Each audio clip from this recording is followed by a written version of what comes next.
Hi everyone, I hope you had a lovely 4th of July weekend. I am recording this video to kind of help you understand what will happen on the third week of school.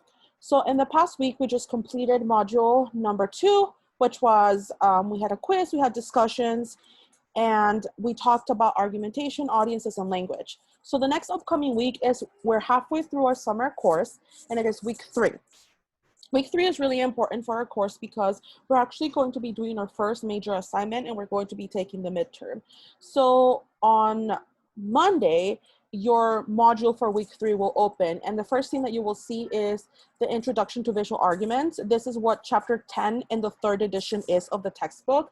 So basically it tells you about visual arguments, what they are, and then you move into what are visual arguments and the 3 readings of images and the accuracy test, which is everything in chapter 10. So basically what this talks about is how different people can interpret an image differently. So for example, if I were to look at an advertisement for Burger King or for McDonald's, my interpretation of the advertisement can be different from somebody else's. So it kind of talks about that. And then finally over here, we kind of get to the accuracy test, which is basically looking at how accurate the advertisement you're looking at is, or the music video, or whatever visual you're looking at. And if it passes all 3 tests, it's accurate, and if it's not, then it's not accurate. Keep in mind that most advertisements are not accurate because they're meant to kind of like enhance your view of things or your needs or your wants of things. Next, you will see that you have a discussion number 4, which is the visual argument topic approval. So let's get to the guidelines of the visual arguments that I'm going to show you over here. So for the guidelines of the visual arguments, this is a paper that you will be writing. So you need to pick an artifact. And in communication studies, when we refer to an artifact, we refer to like any text that we are analyzing. In this case, it will be specifically a visual.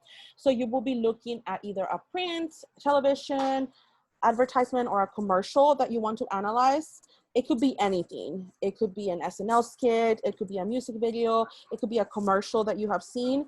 Keep in mind that I want it to be current, so it has to be within the last 3 years or so.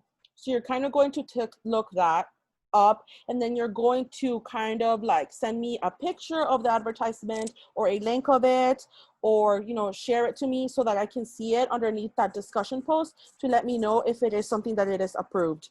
So in your paper, you will be writing a 4 to 5 page double-spaced paper in which you will be telling me what is the image that you selected, what is it saying, or how do you interpret it, what it's saying, what kind of audience is it appealing to.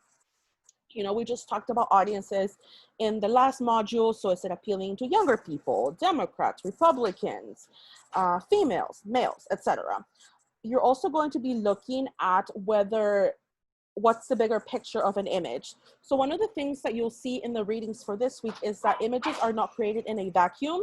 Images have context. So for example, if you look at a Carl's Jr. commercial and you see Paris Hilton or Kim Kardashian and all of that, you'll see that there is an element of sexuality and element of authority from those celebrities. So it doesn't happen within a vacuum. There's extra context in which the commercial happens.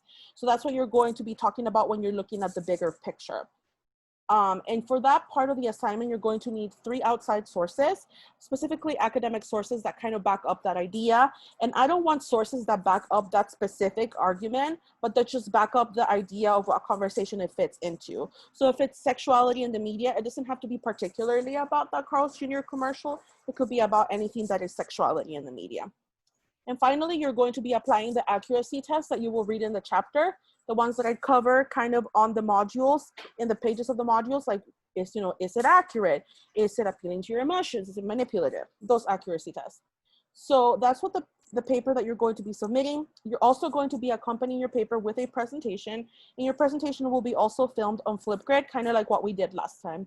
So for this week, what I want you to do is I want you to kind of read the guidelines very carefully, read chapter 10, again, chapter 10 in the 3rd edition, and let me know what advertisement, image, or artifact you are going to be analyzing for this particular paper.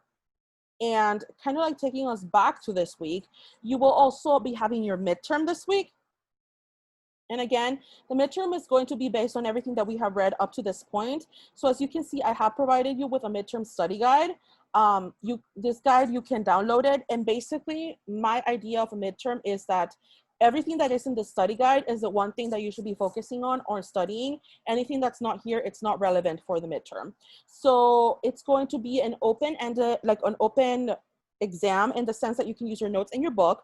It's going to have 5 questions, and the 5 questions are going to come from any of the concepts that are here. So make sure that you use the study guide and read and kind of like take notes on the study guide so that you can prepare better for your exam. But again, you can use notes, you can even use the study guide, anything to take the exam. Your exam is 60 minutes long or an hour long. For those of you who have accommodations with the resource center, I have already changed or tweaked the time for you all. But yeah, that's it for this week. I hope you all had a lovely holiday weekend. And if you definitely need anything else from me, I will be more than happy to help you out. And I hope you have a lovely 4th of July weekend.